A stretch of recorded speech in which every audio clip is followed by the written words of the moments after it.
of Justice. I'm Judge Janine Pirro. Thanks for being with us tonight. And now to my open. The presidential election in 38 days now comes down to the battle of political corruption versus truth, where one candidate chooses political correctness, the other brave enough to state the obvious.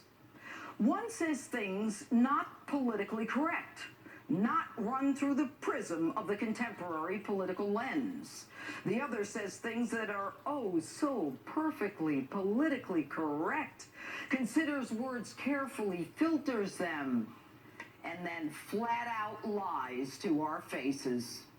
All the while, anarchy on our streets, riots against the one line of defense that separates us from chaos, kids shot on playgrounds with little notice, and virtually the same number of people killed in one city, Chicago, than died in the Iraq War. And now global terrorism enters the homeland. One candidate sees the turmoil, the other says everything is great and life is beautiful, and prefers to talk about name-calling and the implicit bias that we have. Lester, I think implicit bias is a problem for everyone, not just police. I think, unfortunately, too many of us in our great country jump to conclusions about each other. And therefore, I think we need all of us to be asking hard questions about, why am I feeling this way? Isn't that nice? It's not so implicit, Hillary, when you call tens of millions of Americans who disagree with you every name in the book. You call us deplorable, and you tell us we are not America. Who then is America, Hillary? The people you're bringing in from other parts of the world? But no, you're worried about Donald Trump's name-calling 20 years ago. Now, you ask yourselves, folks, what's that got to do with anything? And you compare that to a Secretary of State who lies to us over and over, plays fast and loose with our nation's highest secrets, drones and satellite locations, for which others, not so powerful and connected, are prosecuted. What's more offensive, words or actions? A woman who ensures no one finds out what's going on in our State Department, who along with her cabal are wheeling and dealing between the State Department and her so-called charitable foundation, and when caught, evidence is destroyed with hammers and bleach pit. A woman who runs the State Department like a private piggy bank, missing $6 billion during her tenure. You tell me what's worse. Name-calling or lying to grieving parents as their sons' bodies lay cold in caskets at Air Force Base, at Andrews Air Force Base, and then turning around and calling those very same parents liars.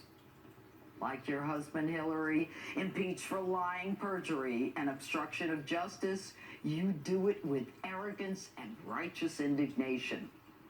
And although he may be impolitic, and while I am not a fan of things he said 20 years ago about a woman under a contractual obligation to maintain her appearance, your history with women is all about destroying them.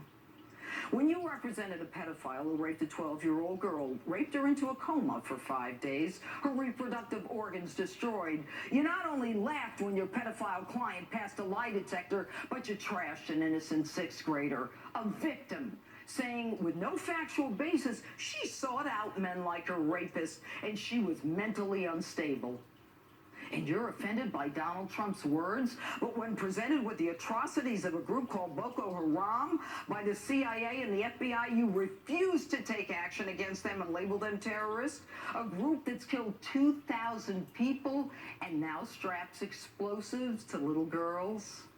Might your relationship with your friend, Gilbert Chowdhury, a convicted Nigerian land developer who gave tens of millions to you and your foundation and global initiative, be the reason? The way you, Hillary, and your progressives fight terrorism is with a hashtag, bring back our girls. You don't support women, you destroy them. Whether it's all the women who accused your husband of serial marital infidelities, sexual harassment, or, yes, rape. Instead of protecting that 12-year-old, protecting a college intern. Protecting a woman who claimed to be raped, your job. Ruin them. Destroy any woman who gets in the way of your ambition. None of it the predator's fault. The war room created to assault the right wing, the crazy women desperate for attention, who wanted publicity, like Jennifer Flowers, who you said you'd like to crucify.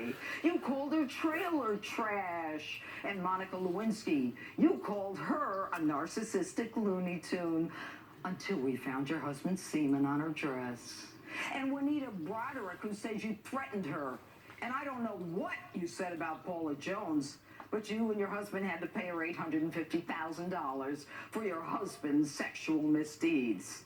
And you call them all bimbos.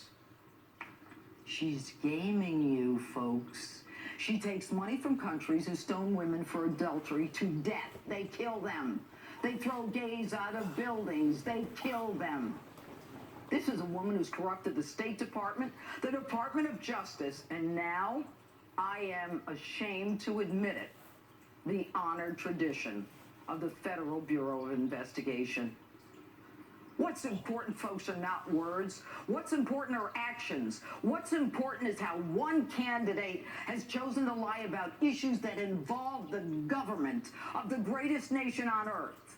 One candidate who has chosen to lie about how she conducts the business of the United States of America, our business, the people's business, the governance of our nation.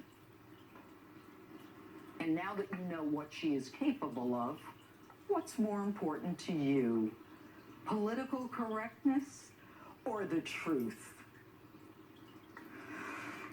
And that's my opening. Tell me what you think on my Facebook page or Twitter.